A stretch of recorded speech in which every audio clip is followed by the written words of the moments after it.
You're listening to the Daily Sales Tips podcast, and I'm your host, Scott Ingram. Today, I've got a clip from last week's Sales Success Stories interview with Chris Horton of Workstream.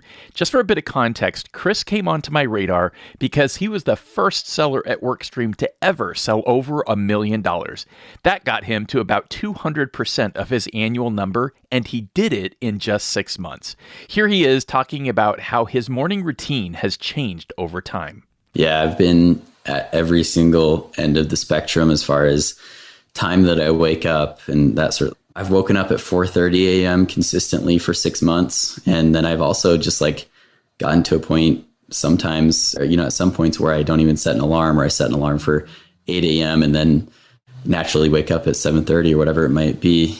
So I was doing the 4:30, 5 a.m. type thing, which I loved because I could get so much done before the sun was even up, before people started shooting emails to me or Slack messages started coming. And then I just, I guess stepped back a little bit.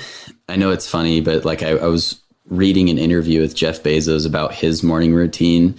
And he was saying that with how much stress he deals with every single day and the decision fatigue that he gets and just the types of meetings that he's in, he has to have a very slow, easy morning, and doesn't necessarily hold him to I'm going to be in the car on my way to go by 8:30 a.m. or whatever it might be. Apparently he kind of takes it slower. And so I kind of realized, okay, when I was building the pipeline and when I was starting from scratch, I kind of needed that discipline of waking up at 5 a.m. and doing all my things. And now that I am dealing with maybe a little bit more stress or a little bit more high level meetings and that sort of thing during my, between the hours of 9 a.m. and 5 p.m. and that sort of thing, I need to have a little bit more calm morning to where I can really just understand. And so anyways, alarm will go off at 7 a.m. right now when we're talking. Like I said, I've kind of been everywhere, but right now it'll go off at 7 a.m.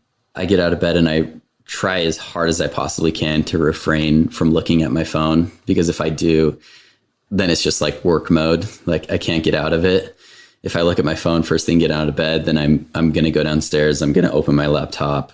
I'm going to, respond to emails and that sort of thing. So I try to refrain from looking at it unless I, of course, have a meeting that I need to get onto or anything like that. But try to refrain from that. I've been going on runs lately with my dog as we've kind of transitioned out of a work from home model and more into 3 to 5 days in an office. I feel bad because my dog hasn't quite had the interaction since we're in offices more. So I try to go on a run with him around 7:30. I'm not a huge runner. I've done one half marathon because my sister forced me to do it, but I do maybe a 20 or 30 minute run, nothing super impressive.